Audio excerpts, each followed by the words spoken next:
ఏపీలో కూటమి ప్రభుత్వం అధికార మదాన్ని తలకి ఎక్కించుకుందని వైసీపీ ఎమ్మెల్యే చంద్రశేఖర్ ఆరోపించారు. కూటమి ప్రభుత్వంలో దుర్మార్గాలు, అరాచకాలు ఎక్కువైపోయాయని, ఎవరికీ రక్షణ లేకుండా పోయిందని అన్నారు.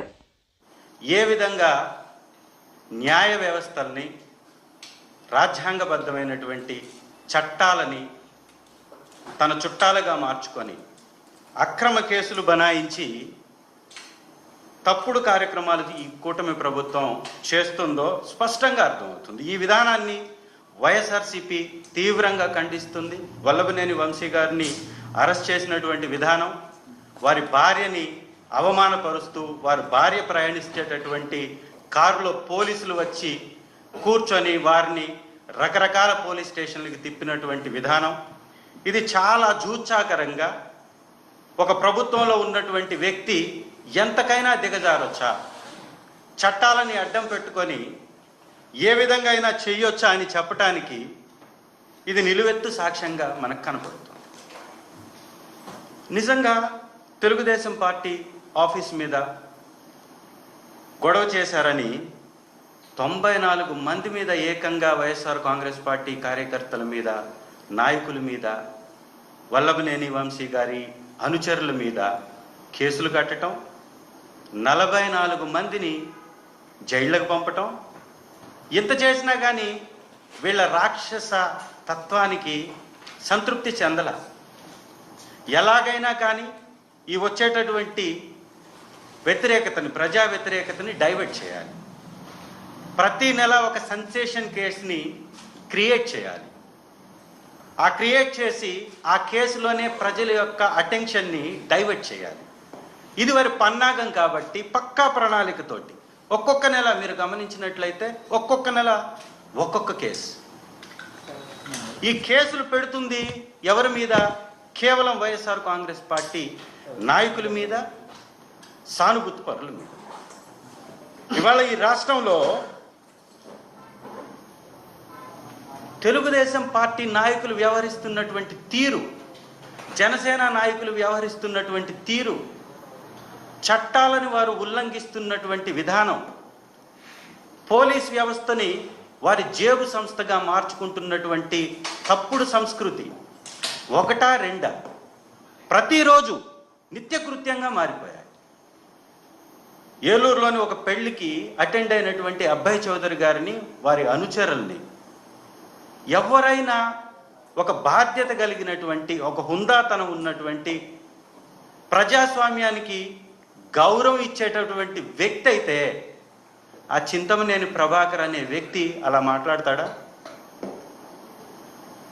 ఎంత దుర్మార్గం, ఎంత అధికార మదం, ఎంత లెక్కలేనితనం, ఎంత పైశాచిక ఆనందం వారు పొందుతున్నారో ఆ బెస్ట్ ఎగ్జాంపుల్గానే ఆ కేసును చూడొచ్చు మనం.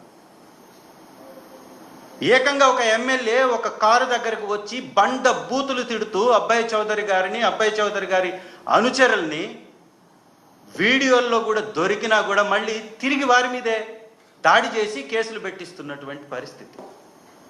ఉందా రక్షణ ఈ రాష్ట్రంలో? మనుషులకు రక్షణ ఉందా? మహిళలకు రక్షణ ఉందా? మందిరాలకు రక్షణ ఉందా? రామతీర్థంలో ఒక గుడి మీద దాడి చేసి విగ్రహాన్ని ధ్వంసం చేస్తే పట్టించుకుంటున్నటువంటి పరిస్థితి ఉందా? తిరుపతిలో చిన్నపాటి ఒక కార్యక్రమాన్ని సక్రమంగా నిర్వహించలేక అనేక మంది చనిపోతే వీరికి బాధ్యత ఉందా? ఒక మహిళ, జనసేన అనేటటువంటి నాయకుడు నన్ను మోసం చేశాడు, నన్ను వంచాడు, నన్ను వాడుకున్నాడు, తన ఆర్థిక అవసరాల కోసం నన్ను ఎరగా వేసి నా దగ్గర 1,30,00,000 కొట్టేశాడు అని మీడియా ముందుకు వచ్చి శోకంతో తన బాధను వెళ్ళగక్కితే, తను మీద అక్రమ కేసులు బనాయించి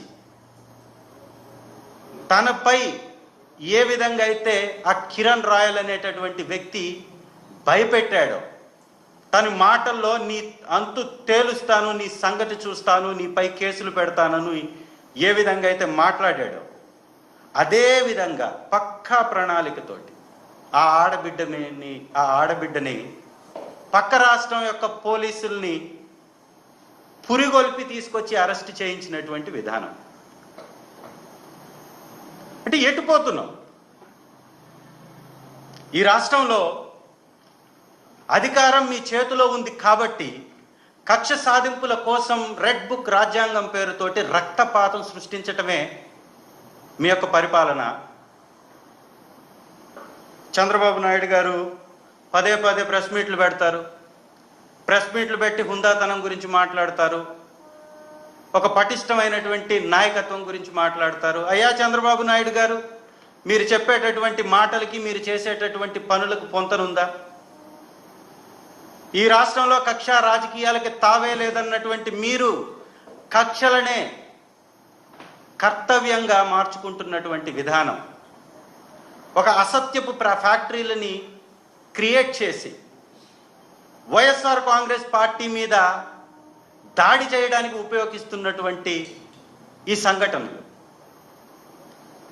రాష్ట్రంలో సంపద సృష్టిస్తానని చెప్పినటువంటి మీరు 6 నెలల్లో అరచేతుల్ని ఆకాశం వైపు చూపించి సంక్షేమాలు అంటే తప్పు అనే విధంగా, ఉచితాలు అంటే ఒక అక్రమము సక్రమము కాదు అనే అర్థం వచ్చేలాగా, ప్రభుత్వం యొక్క బాధ్యతను మరచి మీరిచ్చినటువంటి హామీలను ఎగ్గొట్టడానికి ఒక రహదారి లాంటి రూట్ మ్యాప్ తోటి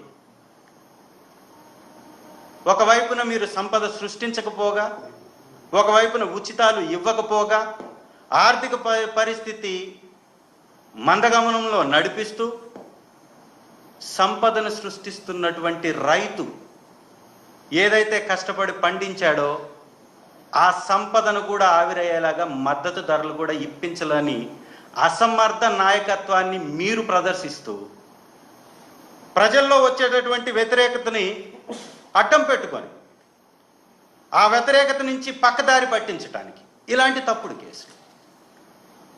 నిజంగా సత్యవర్ధన్ అనే వ్యక్తి జడ్జి గారి ముందు ఏం చెప్పారు? ఒక్కసారి ఆ